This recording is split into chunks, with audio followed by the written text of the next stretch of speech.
వచ్చి మాట్లాడతానన్నారు. So we are waiting to hear from you Anudeep గారు. గట్టిగా చప్పట్లు. అందరికీ నమస్కారం అండి.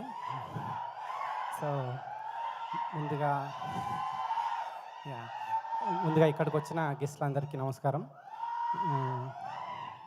ఎప్పటికప్పుడు వైవిధ్యభరితమైన సినిమాలు చేస్తున్న శ్రీ విష్ణు గారికి ఈ సినిమా మీ గెటప్ చాలా బాగుందండి. గెటప్ కానీ ఇది కానీ ఈ సినిమా మీకు మరో హిట్ కావాలని, మళ్ళీ హసిద్ గోలి గారు రాజరాజ చౌర తర్వాత మళ్ళీ ఇంకో సక్సెస్ కావాలని, రీతు వర్మ గారికి దక్షకి ఆల్ ద బెస్ట్ చెప్తాను నేను. తర్వాత ఎప్పుడు వరుస సినిమాలు చేస్తున్న పీపుల్ మీడియా ఫ్యాక్టరీ విశ్వప్రసాద్ గారికి కంగ్రాచులేషన్స్ చెప్తూ ఇది ఇంకో హిట్ కావాలని కోరుకుంటూ థ్యాంక్ యూ. అందీప్ గారు ఒక్క నిమిషం అండి. సో నేను ఎలానో కొన్ని పదాలు అడిగితే మీరు చెప్పలేదు కాబట్టి మీరు ఇప్పుడు మా ఆడియన్స్ కోసం ఏదైనా ఒక అచ్చ తెలుగు పదం నేర్పించవచ్చు కదా. మీరే సార్, మీరు నటిస్తారా సీరియస్గా ఇలానే ఉంటారు? నాకు ఇప్పటికీ అర్థం కాదు సార్. ఒక్క అచ్చ తెలుగు పదం ఏదైనా. డైరెక్టర్ అంటే ఐఎమ్ షూర్ చాలా చాలా పదాలు వచ్చే ఉంటాయి. ఒక్క పదం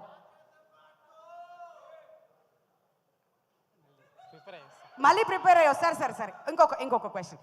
ఇంతకుముందు మేము జనరేషన్స్ గురించి అడుగుతూ ఉన్నాం కాబట్టి ఇప్పుడు మీకు ఎన్ని జనరేషన్స్ గుర్తున్నాయో ఒకసారి తెలుసుకుందామని ఒక ప్రయత్నం చేస్తున్నాం. మీ నాన్నగారి పేరు? విశ్వనాథ్ గారు. ఓకే, వాళ్ళ నాన్నగారి పేరు అంటే మీ తాతగారి పేరు? చాలా మంది రైటర్స్ కూర్చుని ఉన్నారు ఇక్కడ.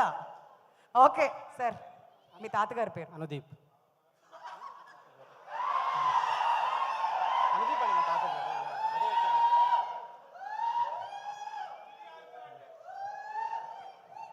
ఓకే, వాళ్ళ నాన్నగారి పేరు మళ్ళీ విశ్వనాథ్ గారు అని మాత్రం చెప్పకండి చెప్తున్నాం. సందీప్.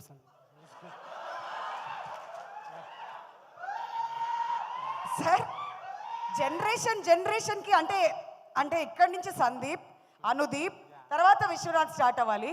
విశ్వనాథ్ స్టార్ట్ అయింది, తర్వాత అనుదీప్ వచ్చింది, తర్వాత సందీప్. ఓకే, బాగానే ఉంది. అక్కడ మళ్ళీ వాళ్ళ ఫాదర్ పేరు తెలియకపోతే తెలియదని చెప్పేసి